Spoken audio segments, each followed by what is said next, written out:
Hi, everybody. This is Karon at marketingwords.com. I am so glad that we get to have Tyler Henderson from Cellar Labs on today to sit down and chat and have a little conversation and a demo of Scope Keyword Research Tool, which is a pretty snazzy piece of stuff. I love the features that Cellar Labs has built into Scope, and Tyler's going to show us some really clever ways to use it and then give a demo of the software as well. Now, if you have questions as you're watching this later, feel free to post them below, and Tyler and or I will jump in and answer any questions that you might have. But I'm not going to take up any more of our time. Tyler, if you will go ahead and run with it, and I reserve the right to pop in and ask questions as you're going through. Absolutely. Karon, thank you so much for having me. It's a pleasure. Been working with Karon for, I don't know, over a year now, maybe 2 years for a while. And I always love doing stuff with you. So I appreciate you having me back. Absolutely. So prior to, we're of course going to talk about Scope, and we're going to talk about doing keyword research and optimization. And I know that that's something that you're like, crafting the keywords and building listings is something that like you and your group love to focus on. And so we're going to get into a little bit of that, but I kind of wanted to talk about first, kind of like set the stage going into that. So like why it's important. So that's kind of what we have a little bit of a slideshow right now. And then we're going to talk about Scope and how to use it best. So I'm super excited today. So first of all, who are Cellar Labs? We started out as Amazon sellers. And just have developed from their products that we found in the marketplace. And, we working with people like Karon and with over 40,000 different businesses, we've been able to really figure out what the Amazon seller needs, no matter the size, no matter if you're started yesterday or if you're a multinational corporation. We kind of figured out that essentially the pain problems aren't that different. And so all of our software helps with that. And so last year we managed over $7 billion in sales. That's actually from 2016. So the 2017 number is even bigger.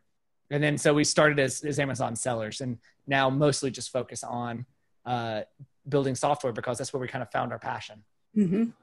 So the big question is, and the reason why you want to learn about optimizing to begin with is because your products aren't selling, right? So it's like, or maybe they're selling, but you think they could be selling more. And so that's where the key of optimization comes in. So people come up to me all the time and say, Tyler, why aren't my products selling? And my first answer is, do you know what type of problem that you have, right?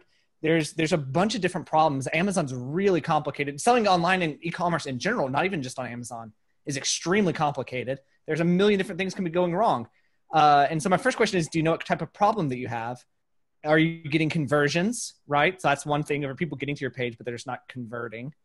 Or is your product ranking, or is your product ranking? And those are the two things that we're going to be talking about today. There's of course a million more places where it could be going wrong, but these are the two, like we could be here until, next week talking about all the different things that can happen and like how to fix them.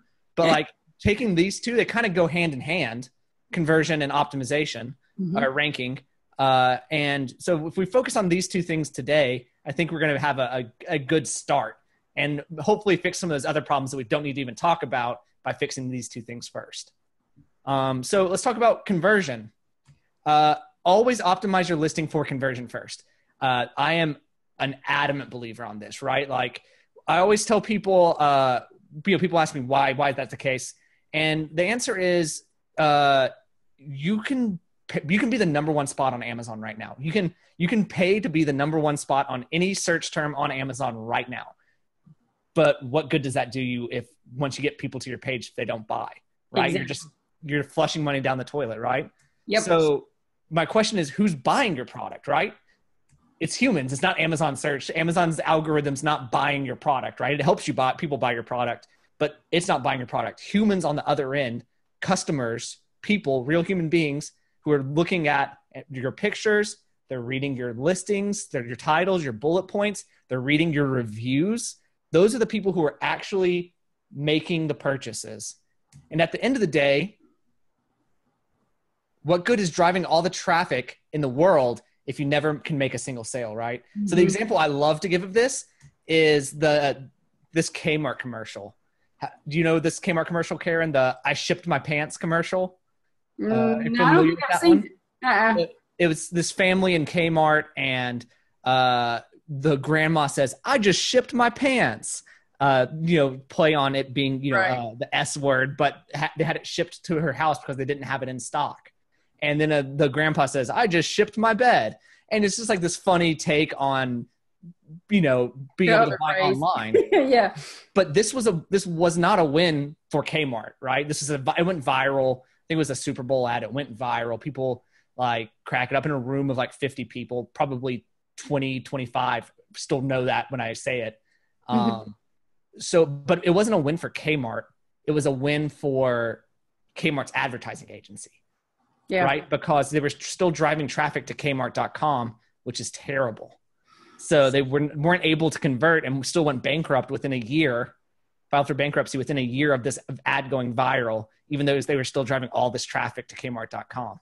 So this is just like a great example of you can have all the luck in the world, have a great advertising, have, doing all of these things right. But if you're not converting people in the end, you're not going to be able to do what you need to do. That's right. So that's kind of the key there. So let's take a look at a couple listings that are good and bad. In this case, bad first and then good. So this is an apple slicer. If you've read any blogs by Cellar Labs or seen any of our presentations, we like to talk about apple slicers because it's just simple, right? Like everyone knows what it is, except for this seller who thinks that fruit core and wedger is probably more important. So if this is us, or if we're looking to buy or sell an apple slicer, first of all, this is not going to show up for apple slicer. Like my assumption is when I see this, that it's an apple slicer, not an easy fruit core and wedger, right? So there's probably a good percentage of people who think of them as fruit core and wedgers, but there's another equal, probably bigger, and that's where the research part we're going to do later, that thinks that it's an apple slicer. And so the fact that they have in their title, they don't have apple slicer, but they do have fruit core and wedger, tells me that that's what they value the most. And additionally, in the bullet points, we can see what other things that they think are important, right? Ergonomic, comfort, non-slip. I'm not looking for necessarily searching ergonomic apple slicer, right? That's, while it's nice, it's like bullet points are like important for how you rank and how you index. So maybe you can include ergonomic, but don't make that your number for your first word. And then hand washing recommended. Like, while great and very good tip and great to say, I'd always recommend washing your hands. Maybe don't waste your bullet points on that, right? That's like a really important conversion point, right? If I see this on a listing, I'm not scrolling down to look at the description, or I'm not clicking buy now, right? Not having a one click in this situation. So this is like just a great example of like, it seems like a pretty good product. The next product I'm going to show you doesn't look much different at all, but we can see what the difference is conversion wise. So this is an apple slicer, wedger, cutter, core, easy, rubber grip handles. So we still think rubber grip handles are important, but just less important than our primary keyword terms, right? Apple slicer being first, then wedger, cutter, and core. So these are just like simple things where it's like, again, and this isn't like a crazy, crazy long title, right? This is not keyword stuffing. It is keyword rich, but it's not keyword stuffing. And so we can see here that like, oh, already this is like more clean. And then the bullet points have relative and good things. It's not telling me it does talk about cleaning, but the product's easy to clean, not your hands. So that's important. It's premium quality. That's always good too. So in these bullet points in the title, these are where you're putting your best quality, or the ones that you think that people are searching the most, that you're trying to, one, say, okay, my customer values these things. This is what they're searching for. This is the order that they're searching for it in. And we'll get into both of those things in a little bit. But then also, like, what kind of questions are they going to be asking that I can answer up front and get them saying yes? Like if they see these 3 or 4 things in these bullet points, what are they going to say? Okay, yes, I'm going to buy this product, right? Or if they're going to say, I had an issue with this previously with a different product, or would be concerned about it, what questions can you answer before they even get down to the decision-making process? And so that's really what it is. And it's, that's just like a simple sales funnel in general, like no matter what you're doing, right? If you're if you're a car salesman, you're answering questions before people have them. That's the idea. And if you're an apple slicer salesman, it's no different, right? Just a little bit lower of a price point. So that's a good example. So that's kind of why conversion is important. So search, why does keyword research matter is the first question. Because, and you're going to think I'm dumb for even saying this, but poor listings equals poor search, right? If we go back to that first apple slicer example, they're not going to show up for a lot of things because they don't have a lot of things in their listing, right? They're not going to show up for certain keywords because they don't have those keywords in their listing.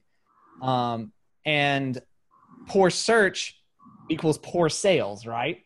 Again, you have to, if you're not showing up for things that are driving a lot of sales, then you're losing out on sales, right?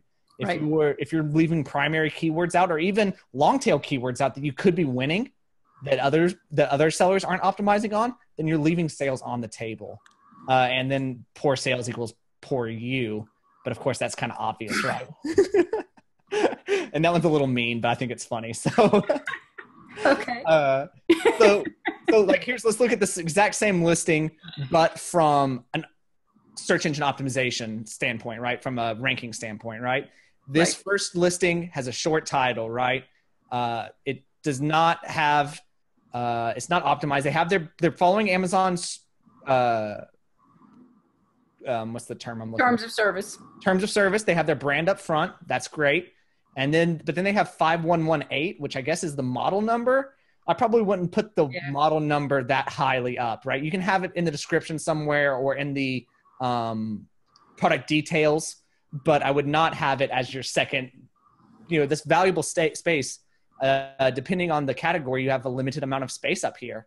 So you want to make sure that these words are the exact words that you want to use and what people are going to be searching for.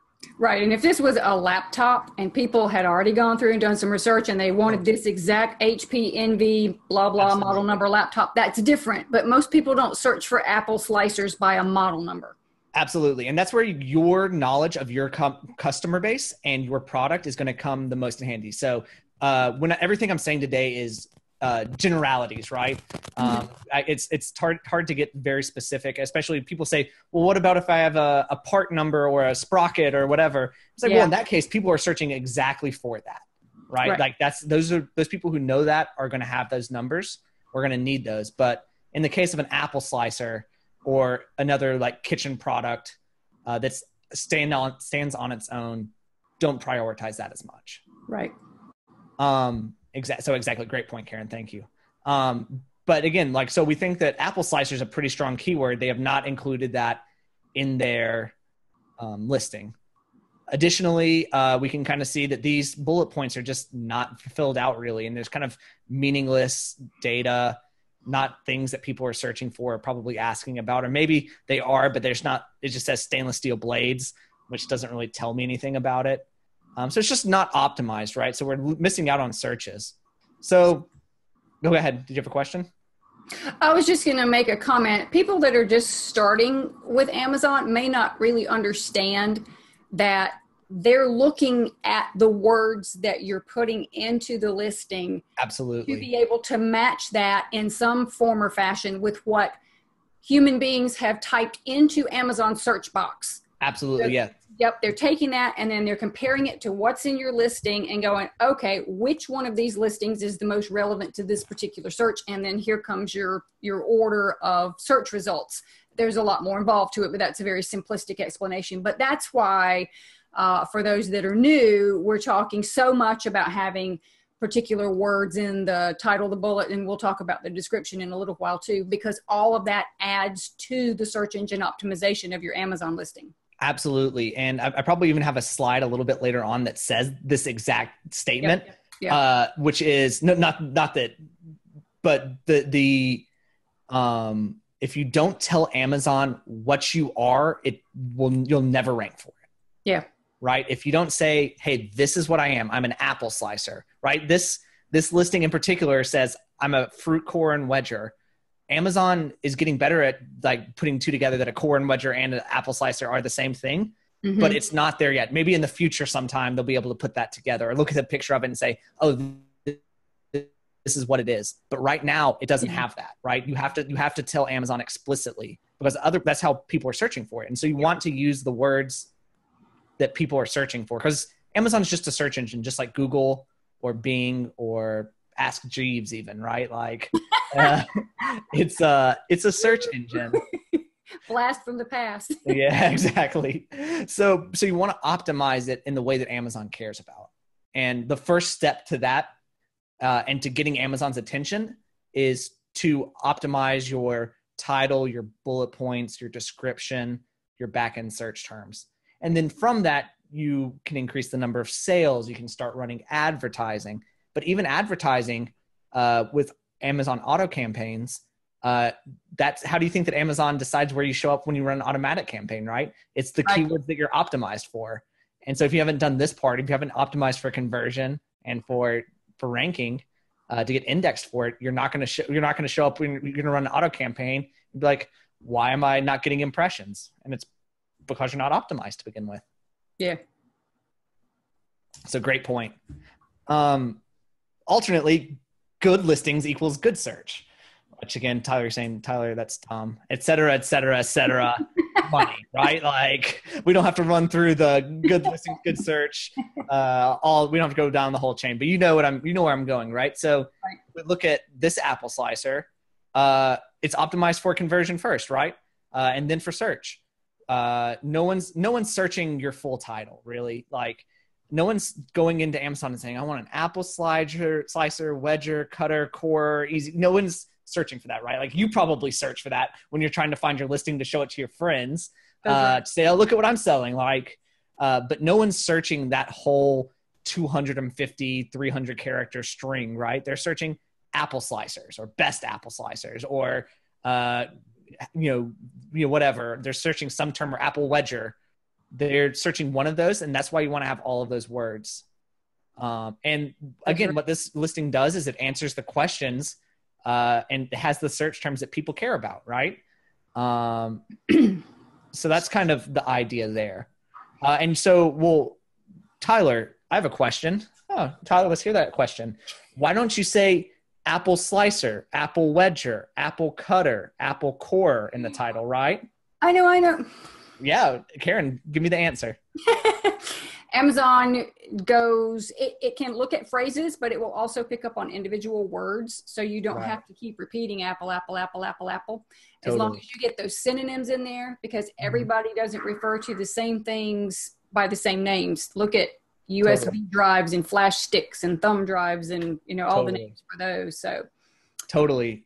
That's exactly right. So Amazon's looking at phrase, but it's also looking at broad, even in the search, right? So it's looking at apple slicer and then also apple slicer wedger, but then also apple wedger and apple cutter. So it doesn't have to be just the phrase, right? That's the great part about optimizing. And so there are words that you're going to use over and over again when you write a listing. And that's just kind of unavoidable to a certain extent, right? Like if you're selling an apple slicer, you're going to have to use the term apple a couple times, even if you come up with like different versions of it. Other things are a little bit easier, right? Like, but you don't have to say apple every time you say apple slicer, wedger, cutter. You use it once and you can try to check it off and say, okay, that's got that one in there. And so honestly, like a lot of the time when I go in and write listings, we'll kind of get into this a little bit later too. I'll just use the same term over and over again as I'm writing it generically. And then I'll just Control F and then replace it with the synonyms each time. Yeah. Whatever works the best. So that way I'm like checking it off from my list. But yeah, so that's super cool. But yeah, so you don't have to use apple over and over again. If you have a search term in your front end, you don't have to put it in your back end search terms. Yeah. You have it in your title. You don't have to put it in your bullet points or your description. So it's super cool in that regards. And so it gives you, there's a very limited amount of space, but also within that limited amount of space, you have a lot of leeway, right? You don't have to use the same thing over and over again. And you're not going to get punished if you do put it over and over again, but don't waste your space. Like you're leaving money on the table if you use it over and over again. That's what I was just going to say. I get asked that all the time. I can't help it. I mean, there's nothing else I can say. It's all right. Yeah, totally. If there's penalty, if there are different terms that you haven't used yet, put those instead. Right. Yeah, that's it exactly. Which brings us to the ranking dilemma, right? Which is exactly what I said a minute ago that Karon like set me up for perfectly, right? If you don't tell Amazon what your product does, it will never rank for that term. Yeah. Period. Hard stop. No matter how obvious it is to you that the handle of your product's red, or that the blades are stainless steel, or the sky's blue, or the grass is green, Amazon's search algorithm doesn't know that unless you tell it. Yep. So with an example for the apple slicer, it may be an apple chopper, and another word might be what people are searching. But Amazon won't know that it's a chopper or that it chops unless you tell it that it chops. Mm-hmm. But there lies the issues, right? You've spent hours doing research, staring at competitions listings, asking your friends and family, hey, what would you search to find this? Thinking of every ways and doing research to find, even the research to source your product. You've done like hours of work, but connecting the strings, you've been like connecting strings in your bedroom like it's a conspiracy theory, trying to figure out if you've gotten every single little way. But at the end of the day, you still don't know what you don't know, right? And you still are not sure how, like, maybe even after all this time you've spent, your competitors are still beating you, and you don't know, like, it's hard to find all those search terms that people are using when you can't see what those search terms are, right? Like, at the end of the day, that data is like hard to get and hard to find, and you can do a ton of research. But so what are some ways to do that? And that's the next part. But first, I think this slide's out of order, but that's okay. Optimizing for rank, again, highest keyword value in the title, use competitors to determine what keywords drive sales, and then fill everything out. That's how you want to optimize for rank. But this was the slide I was looking for. So how do I get better keywords, right? So we've done all that research. We've started looking for it. And so here's a couple different ways that we use, and I'm going to give you things that you can use both without using Scope and how I like to do it myself personally, and then also using our tool Scope a little bit down the road. And there's a free version as well as a paid version, but we'll get to that. But I think using either of those plus the other tools that I have are great places to start to do this research for keywords. So you were going to say something? Nope. I'm waiting on you. What? I'm waiting on you. Awesome. Well, okay, here we go. Analyze reviews. So how do I get better keywords? Analyze reviews. Sorry, my thing's lagging a little bit here. No, really actually analyze your reviews, right? So the question I like to ask about analyzing reviews is, are you a horse? And so you might think this is a little not relevant, but this is the question I like to ask. It's from a movie, and someone tells a story in this movie, and he says, the first time someone calls you a horse, you punch him in the face. The second time someone calls you a horse, take a good long look in the mirror. But the third time someone calls you a horse, you better be looking for a stable, right? So the point of that is, what are your reviews mention consistently, right? So if you're looking at the horse of your reviews, what are your reviews mentioning consistently? What are they saying over and over again? People come to me all the time and say, I keep getting bad reviews, but I don't have a bad product. And I say, well, maybe you do have a bad product, or maybe you're not explaining your product correctly or setting the right expectations for your product, right? One particular, it was a type of food, and he said, they say my food's dry. It's not dry. And I said, maybe. It is. Yeah, like if 5 or 6 or 10 or 20 or 100 people say it, you might have yourself a problem, right? That's right. So what do reviews mention consistently? Both good and bad, right? What if you're looking at developing a product and you see over and over again, people are saying this about what your competition would be, like, oh, I loved this part of it. That's something you need to make sure to nail, right? And if you see something that is mentioned negatively over and over again, say, oh, that's something I can improve on. And that's something I can angle, because people care about these things enough to leave a review. So that's big. So what do people mention consistently? And then how do they talk about your products? What exact phrases are they keep being used in the reviews, right? who's leaving the reviews, how do they talk? Because chances are how they talk in a review is going to be very similar to how they search in Amazon as well, right? If they're using phrases or calling your product something that you don't have in your search terms, chances are you should add that to your search term because people care about that word and are using that word to find your product. Especially with voice search. Yeah, especially with voice search, right? That's a great example. So that's exactly it. So there are a couple places, and I'll kind of talk you through my process with this. First of all, read reviews that mention. Mm-hmm. This is just like gold. This is in some categories, and other categories it's not. I don't know if it's a certain number of reviews. Honestly, not 100% sure at what point this shows up, but when it shows up on your competitors or your product, it's gold. Because essentially Amazon's just giving you the word cloud, right? These are the words, these are the big words of the word cloud that says, here are the words that people will care about. So this is from a bike.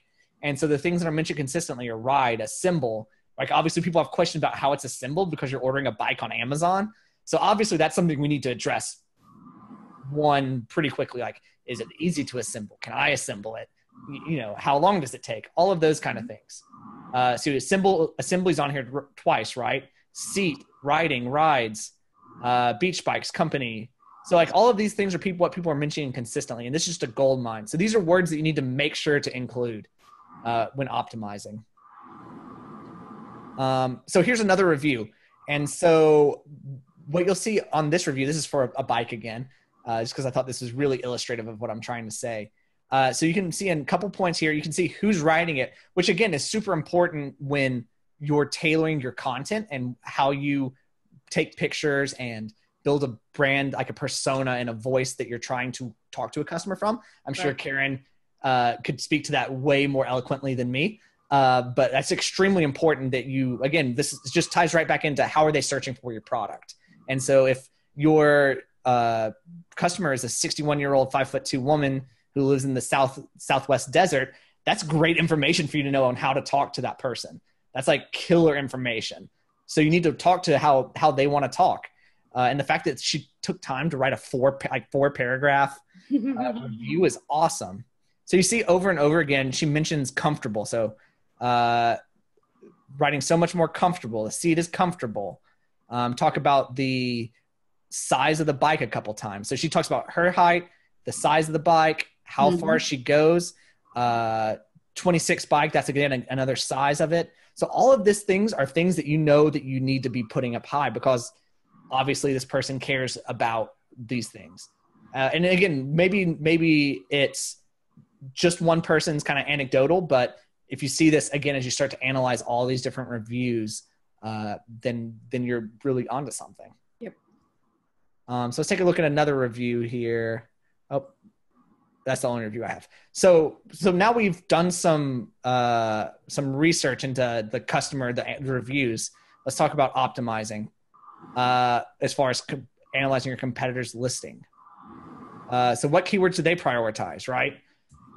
We see here our competitor is analyzing. We've looked at this one a million times. Fruit core and wedger. We know that they're not optimized based on apple slicer, right? So that's a place that we can beat them. That's a maybe it's a long tail keyword, maybe it's a short tail keyword, but that's a place that we can beat them.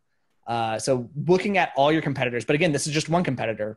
There's probably in any given niche 10, 15 plus that are worth looking at. Some of them, sometimes there's only 2 or 3, but even that tells you the ones that they value. And that's worth basing decisions on based on what people are searching, right? So they think that the most important keyword is fruit core and wedger, and it's the key to driving sales. However, we kind of have an idea that it's not, right? I've only gotten when presenting this slide, I've only gotten like 2 or 3 people who say fruit core and wedger is actually the most important based on asking what is this? Most everyone says apple slicer or apple cutter even, but fruit core and wedger is not high on the list. So if we search fruit core and wedger, yeah, they're number 1, right? They are number 1 for fruit core and wedger, but chances are if we come in at apple slicer, like we know the most important keyword is apple slicer. So if we come in an apple slicer, we're going to beat them on apple slicer. So we might not be able to beat them on fruit core and wedger, but that's okay. We're willing to give that up. Like because we know that it's apple slicer is better, and we're willing to win some of the smaller ones as well. Yep. Right. So it's about edging them out, both eventually on the big ones, but at first on the smaller ones is kind of how I like to do it. So now you need to analyze which keywords are actually driving sales. And if in doubt, use a tool, our tool, Scope.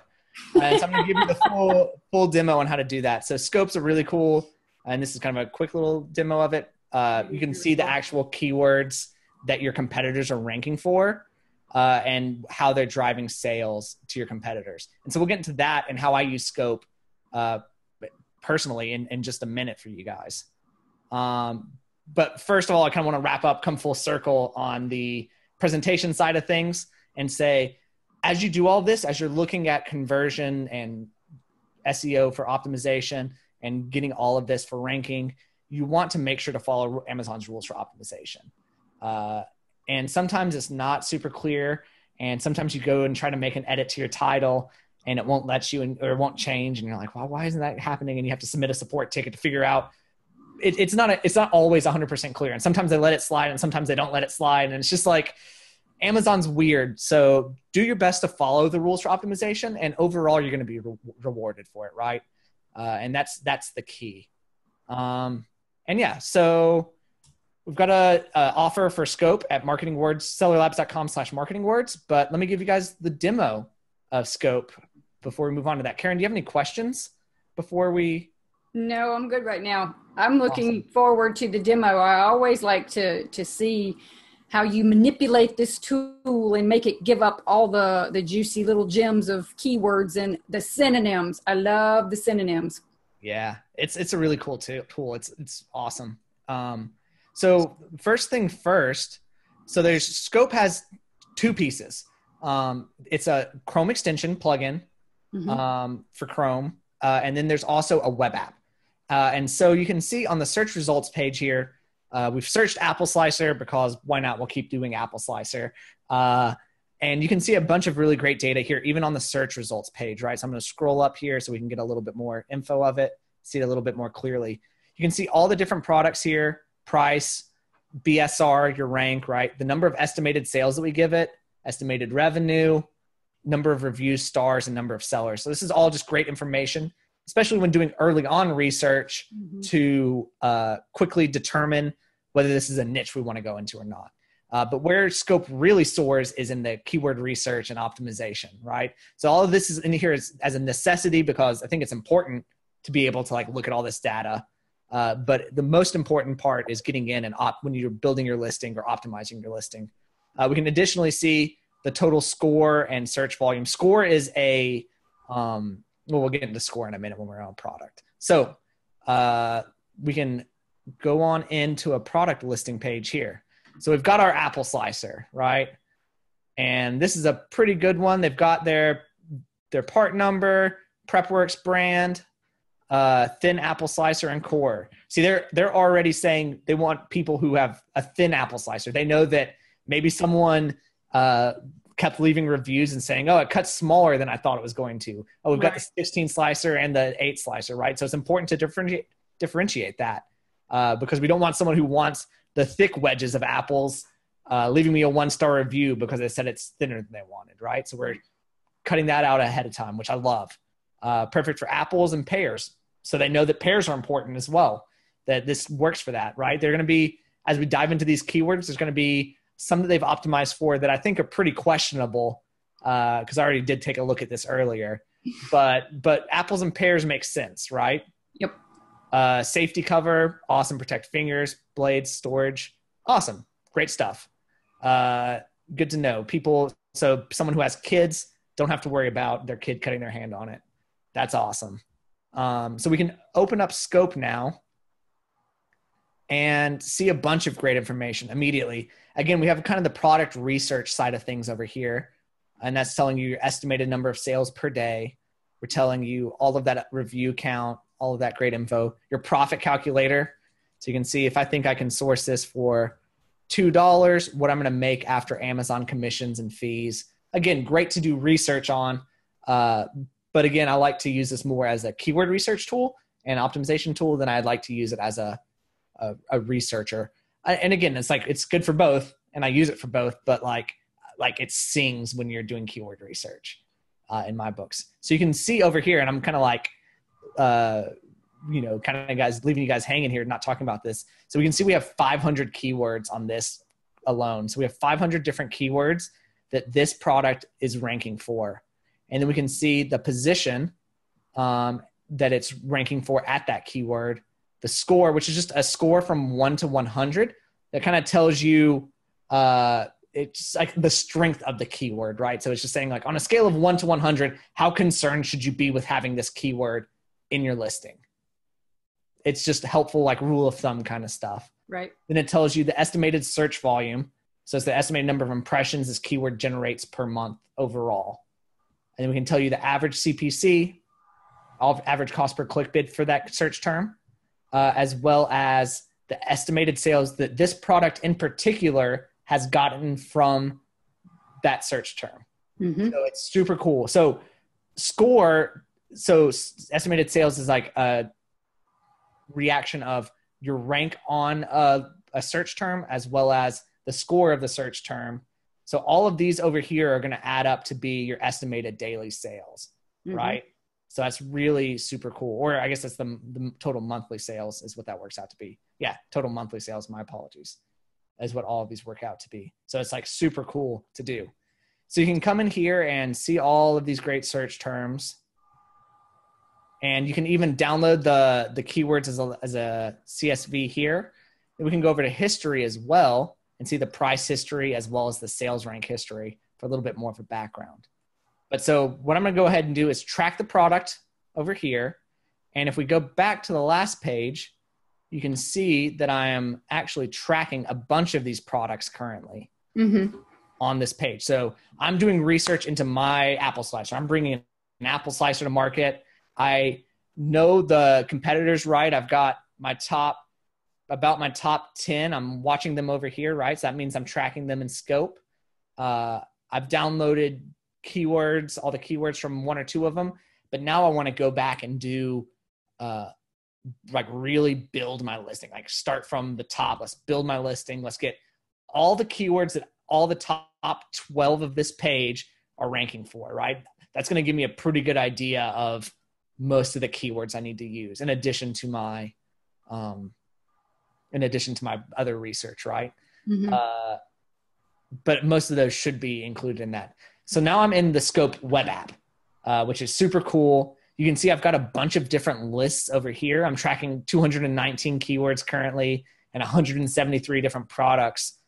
But one of the great things about Scope is you can build lists, right? So I use lists as products based on like the product that I'm researching. So you can see I have a wrap here, a vest here, skateboard stuff.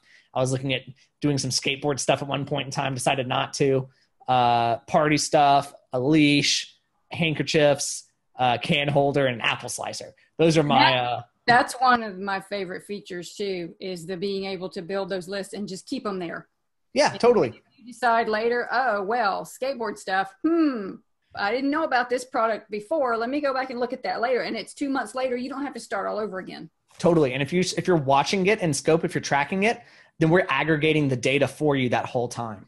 Yeah. And so maybe you're saying like, well, Scope didn't have a ton of data today, but maybe in 2 months we can come back and have data, or maybe right. You just get distracted and you can see all these different things. So I've been watching all of these products for some time now. And so I have all of this great data on these guys. And so I can go in, there's a couple different things I can do here. I can go in and look at the product page individually and see all of the price history, sales rank history, review count over the 90 days, a week, a month, or a week. And then I can also see ranking for keywords over time too. So if we look at this one here, we can see where this product is ranked on this keyword, right? Mm-hmm. Which is super valuable to know as well, both for your product and for your competitor's product. So when I put my ASIN up, what I'm going to come in and do is watch my product and watch the keywords I care about, so I can see where my ranking is for all of these over time, especially these keyword phrases that I care about.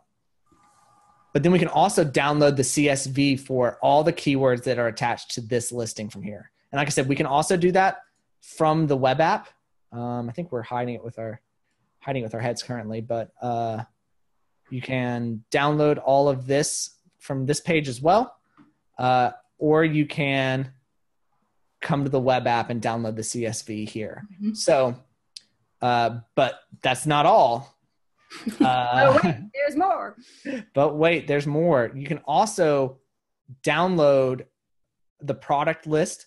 So all the products, what all the products are, you can download all the keywords from all the products in the product list, which gets huge. So that's like every keyword that's any of these. I'm pointing as if you guys can see what I'm pointing at.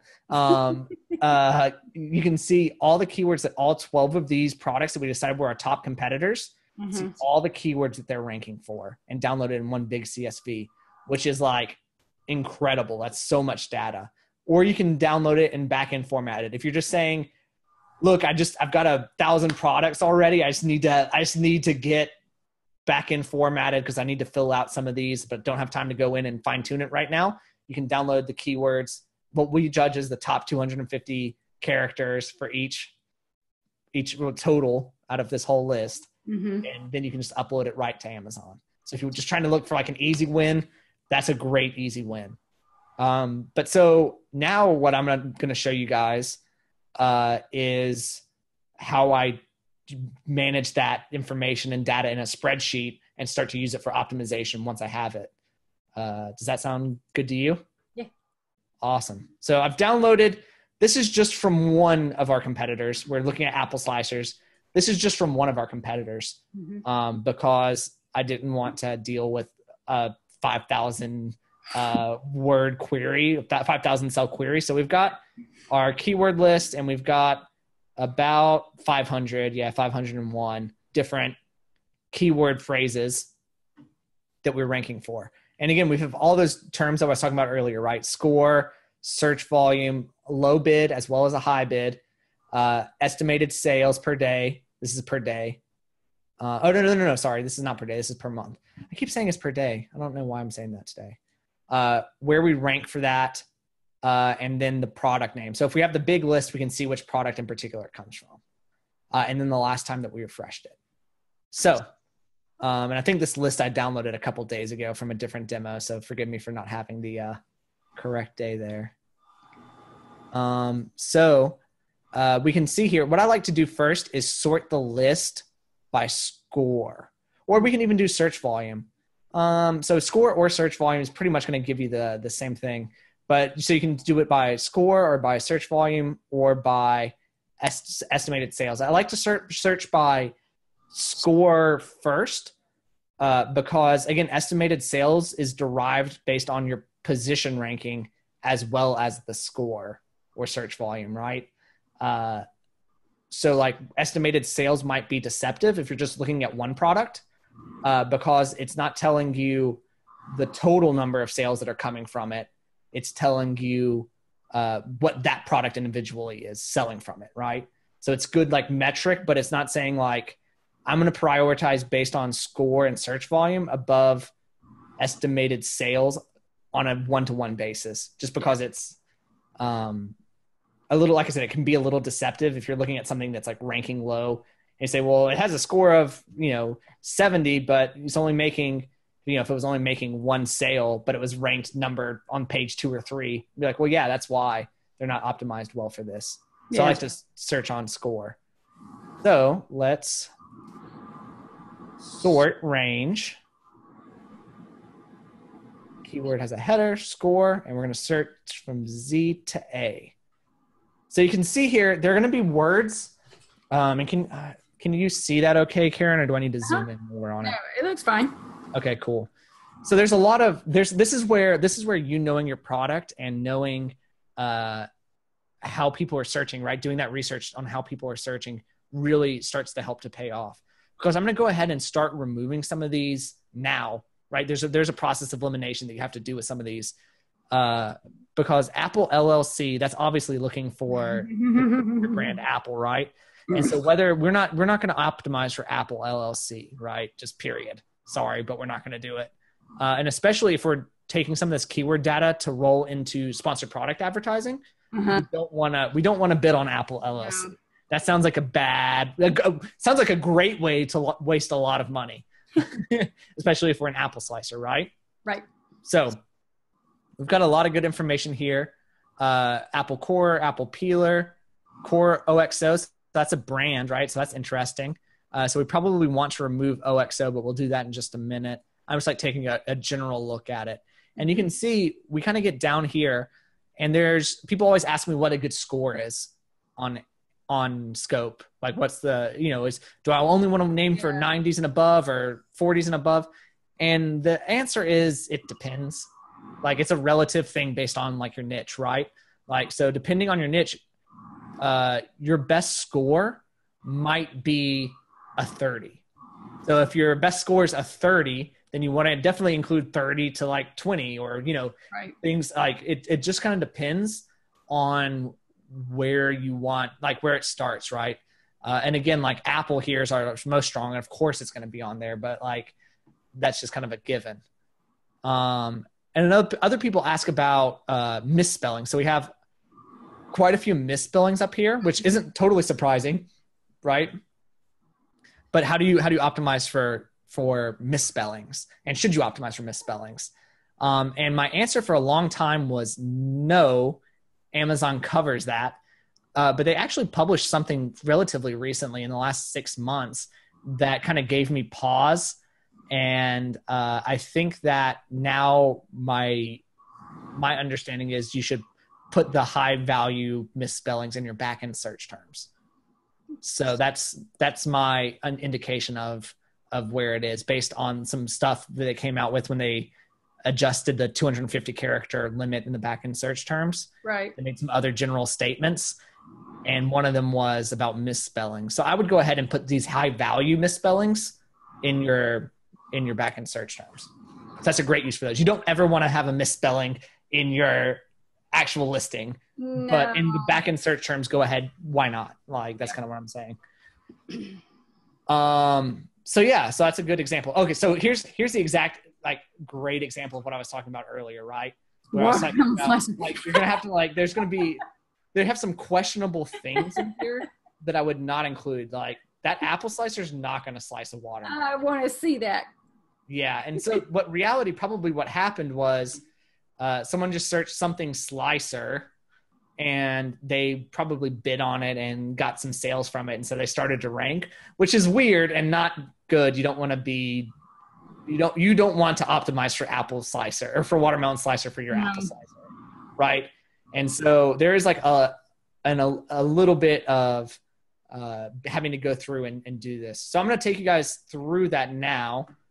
So what I'm going to do here that watermelon slicer, yes, there is a decent amount of search volume, but there's no sales.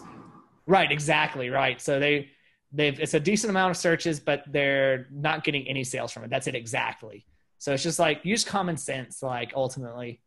So we're going to go ahead and delete that. So what I'm going to do now is copy this and open a new window. And I'm using Google Sheets, everyone.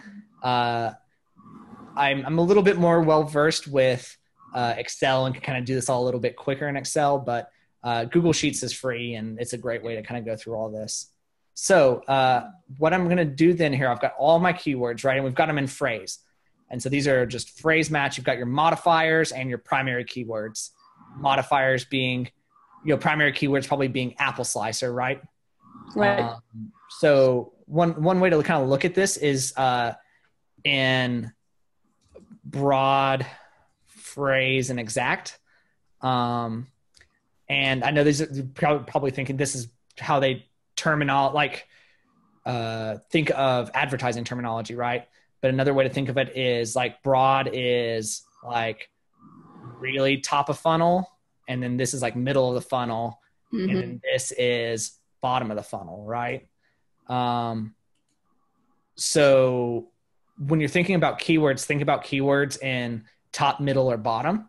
And so chances are you're probably going to want to start somewhere in the middle of the funnel, generally speaking, right? You're going to want to have a phrase that you're targeting or trying to optimize around or build into your listing in some way, even when optimizing, right? So like Apple would be top right? Mm-hmm. Apple is too broad.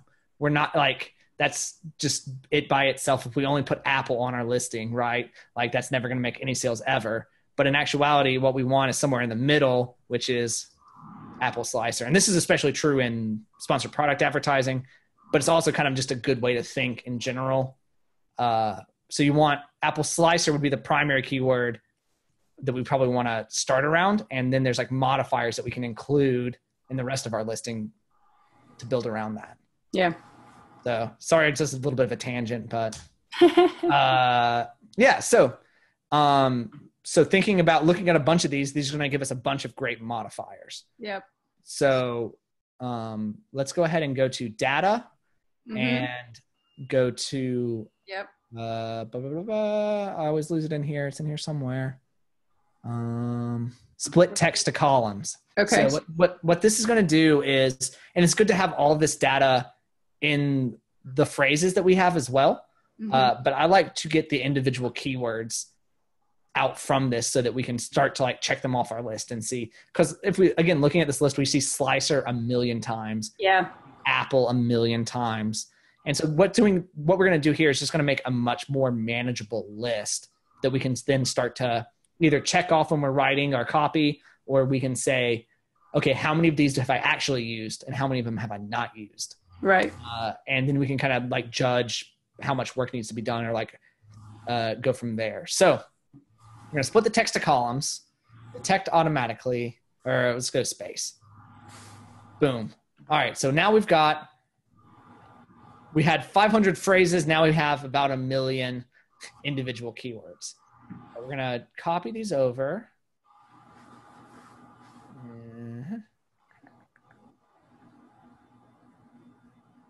The never-ending list. Keep scrolling. Yep. Keep scrolling. All right. So we're going to copy and then just paste these down here. And then do the same with this guy. And I'm only going to do this with 2 of the lines just for time's sake. But I think you guys kind of get what I'm going after here as far as copying them over. Oh yeah. See, we're at 1,000 already. That's going to come down just a little bit. So here we go. So now I'm going to delete these just to make it clean. And then now I'm going to, and you can see that even the first 4 keywords we have here are Apple. So like, that's just going to get busy. So once we have everything in the big list, right, with all the duplicates, we can use a formula called unique to remove all the duplicates from the list. And if you're using Excel, you can use a remove duplicates tool item, but you just hit equals unique and then select that row and it will give you all of your individual ones. And then from there, we can just hide the row or minimize it over here so we don't have to worry about it. But you can see now we've got a much smaller list of keywords we care about, right? We've got about, actually, one second, that didn't work. I need to hide that cell.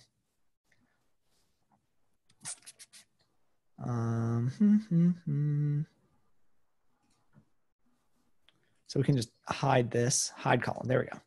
So now we can see all the different ones we have here, right? So we've got 219 individual keywords that we care about now rather than the 500 that we had before, which is a great place to be, right? Yeah. So we have Apple we still care about, core, APPL, right? So that's one of those misspellings, and Appler we're probably going to put in our back-end search terms.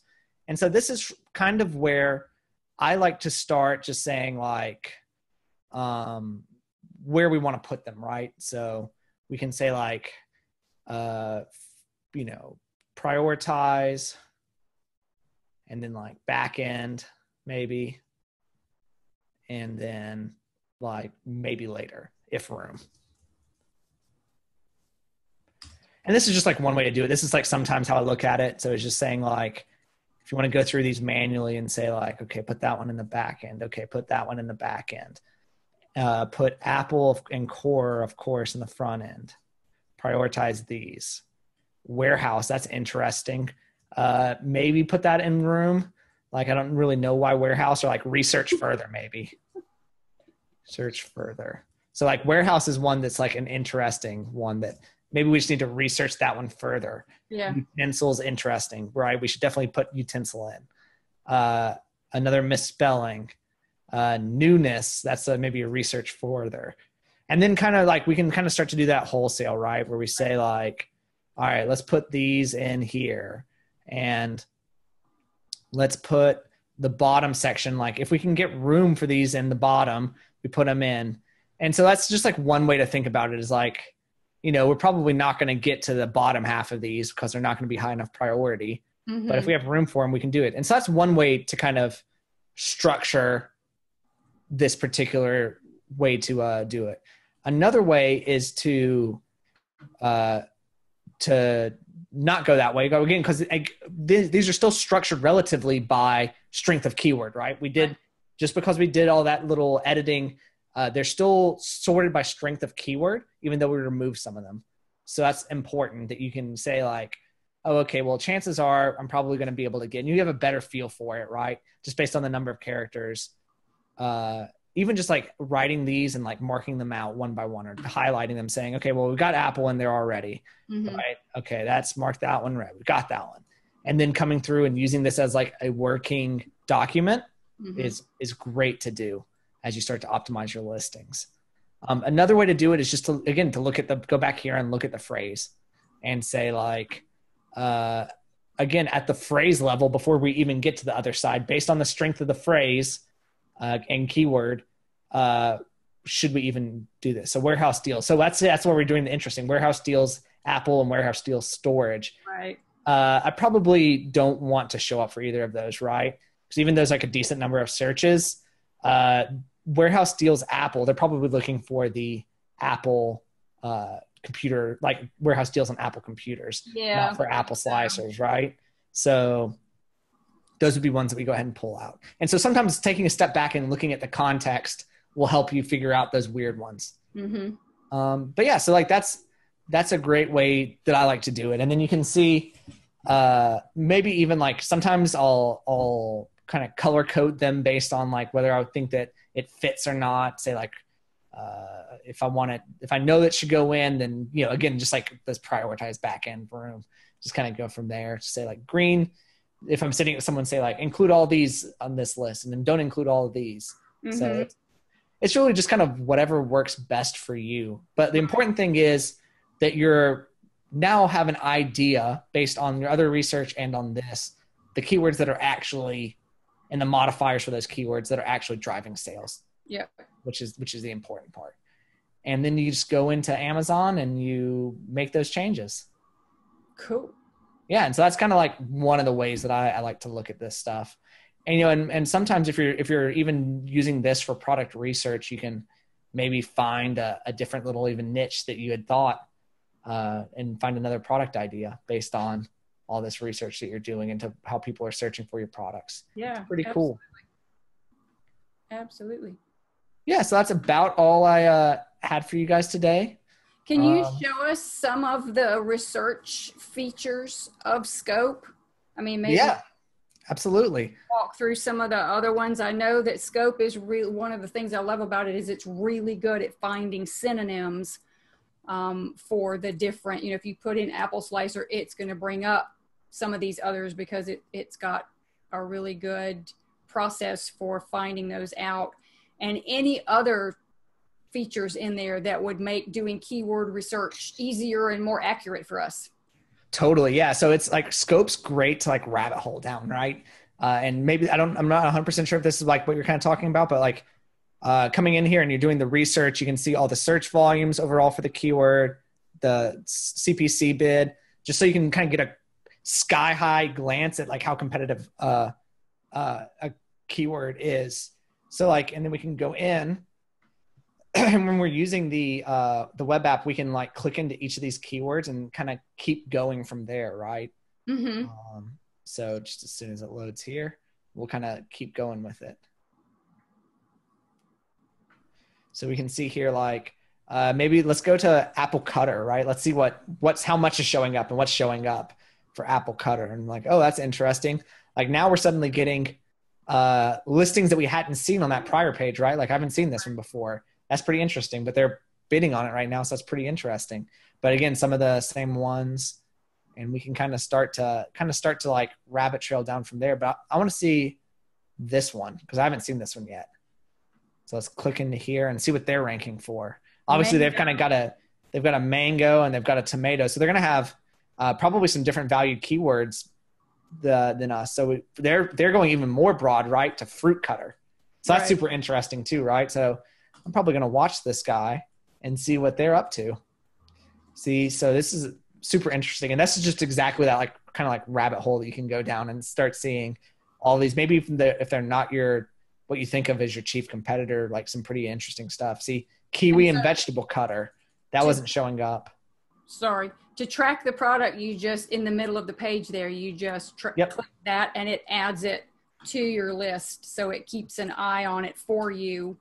And you can go back later and take a look at that if you want to, or add that to your list. And I think, can you also, tell me if I'm wrong, you can move this over to Ignite. Can you move it to Ignite? So you can't, there's not like an integrated like way to move it currently. We're working on that, but there is like but you can like just copy and paste those phrases into Ignite. Okay, and good. Ignite has some keywording data as well. It's not exactly the same. So you can see when we watch that product, it's now going to show up over here in our uncategorized, here he is down here, list. So we can view it or add it to our apple slicer list. Cool. And it's just that easy. Move it from uncategorized. There we go. We're creating a new list. So super, super cool. Okay. And it's right there now. And then next time we download all these keywords, it'll be right there. Yeah, there's also a keyword generator section, which is super cool. So if we put in apple slicer, super cool. So now we can see here, we're just generating keywords based on those, right? So apple core, apple slicer. And so this is like how relevant it is to the keyword. And then the search volume, estimated bid, and total products. And then again, you can see it on Amazon, or kind of continue to go down the rabbit hole based on that. If you click the gear icon, you can see, do another search based on that. So, or look at it, just search it. A lot of synonyms too, that whole list. Yep. So you can see interesting things like spiralizer. It's like, well, okay, that's not necessarily like, that's not exactly relevant, right? Which it says it's not. But then also people who are searching for apple cores might be searching for that. And this is from our system. So it's super cool in that regards. And then, again, just like a lot of great information. And again, you can just keep on like fruit peeler. Okay, that's interesting. Let's see what's like that. And you can kind of go from there.